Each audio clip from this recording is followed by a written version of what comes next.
My name is Regina. I am 26 years old, and I live alone in a small, old apartment in the city. Life has not been easy for me. I lost my job 2 months ago, and since then everything has gone wrong. The bills kept coming, the rent was late, and the little money I had was gone. I had no family to help, no one I could ask for support. Every night, I lay awake thinking about what I would do tomorrow, but tomorrow always felt the same, heavy and hopeless. One cold evening, I received a call from a man named Aaron.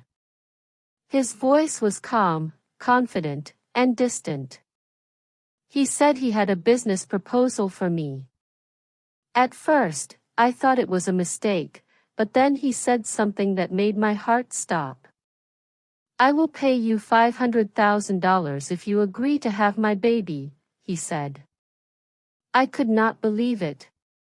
It sounded strange, even wrong, but $500,000 could change my life completely. I was scared, confused, but desperate. That night, I sat in silence, staring at the contract he sent me. I knew this choice would change everything. When I moved into Aaron's house, it felt like stepping into another world. The house was huge, clean, and quiet, too quiet. Every room looked perfect, but it was a kind of perfection that made me feel small. There was everything I could ever need: food, clothes, a soft bed, and even a private doctor who came every day to check on me and the baby. But there was one thing missing: freedom. Aaron had many rules. I could not leave the house. I could not use my phone. I could not talk to anyone outside. I was safe, but I was trapped. The silence became my only friend. Aaron worked most of the time in his office. He was polite but distant. He spoke little, and his eyes always seemed tired. One evening, while we sat in the living room, he began to talk about his past. His wife and baby had died 2 years ago in a car accident. His voice shook as he said, "I just want a family again." For the first time, I saw the man behind the contract, not a rich, cold businessman, but someone broken by loss, trying to rebuild his life in the only way he knew. Days slowly turned into weeks, and the silence inside the big house began to soften. Aaron and I started to talk more. At first, it was only about simple things: the weather, food, or how I was feeling. But soon, our talks became deeper. He told me about his favorite books, his dreams as a young man, and how losing his family had changed him forever. I listened quietly, feeling something warm grow inside me. One evening, as we sat in the garden, Aaron looked at me and asked softly, "Have you thought about baby names?" The question made my heart skip a beat. I smiled and said, "If it's a boy, maybe Leo. If it's a girl, maybe Olivia." He nodded, wrote the names in a small notebook, and smiled for the first time since I met him. That simple moment made me feel close to him in a way I couldn't explain. But everything changed one afternoon. There was a loud knock at the door. A woman walked in, beautiful, angry, and full of pain. She looked at Aaron, then at me. "Who is she?" she shouted. Aaron answered calmly, "She's the surrogate." The woman laughed bitterly. "You think this will fix you, Aaron? You think money can replace love?" Her words hit me like a knife. I froze, unable to breathe. Aaron didn't say anything. The woman stormed out, slamming the door behind her.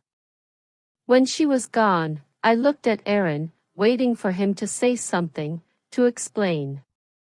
But he just said, "She doesn't matter." I asked quietly, "Do I matter?" He looked at me for a moment, then turned away without a word.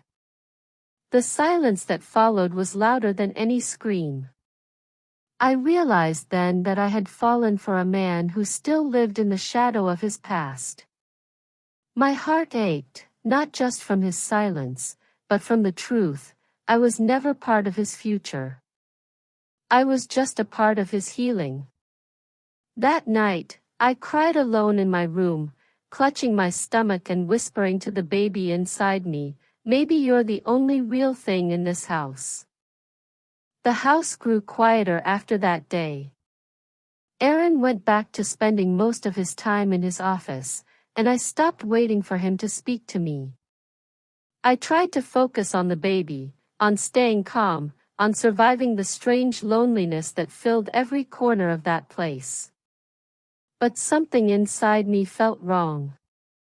I couldn't stop wondering who he really was, or what else he was hiding. One afternoon, when Aaron was away, I decided to clean his study. It was something I often did just to feel useful. I wiped the shelves, arranged the papers, and then opened a small drawer in his desk. Inside, I saw a photograph. My hands began to shake when I picked it up. It was a picture of me, but from years ago, long before I met him. I froze. My heart pounded. How did he have this? When Aaron returned that evening, I waited for him in the living room. The photo trembled in my hand. "Why do you have this?" I asked. "You knew about me before I came here." Aaron's face stayed calm, his voice quiet. "I needed to know you were safe," he said. "I needed to know you were honest. I needed to know you were real." Those words broke something inside me. I stared at him through tears. "You don't even see me," I whispered. "I'm not a deal.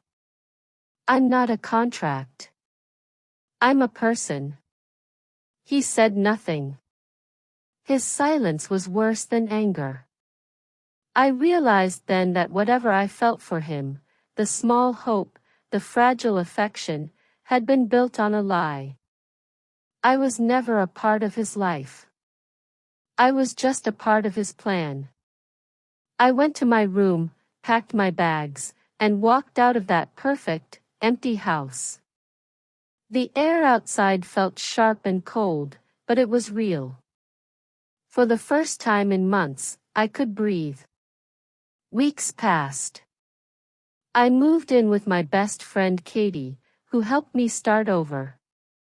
I tried to forget Aaron, but every time I felt the baby move inside me, memories came rushing back. His quiet voice, his tired eyes, his pain. At night, I often asked myself, do I miss him, or do I just miss being seen? There was no answer, only the sound of my heartbeat, strong but lonely. It was early morning when I heard the knock at the door. The world outside was quiet, covered in soft light. I hesitated for a moment before opening it. And there he was, Aaron. He looked different, not like the man I had left behind. His hair was messy, his eyes tired, and in his hands, he held a small bouquet of white flowers. "Regina," he said softly. I broke my own rule. I didn't speak. I only stared at him, waiting for the rest. He took a deep breath. I said no love, no feelings. But I lied, not to you, but to myself. I fell in love with you. The words hung in the air between us.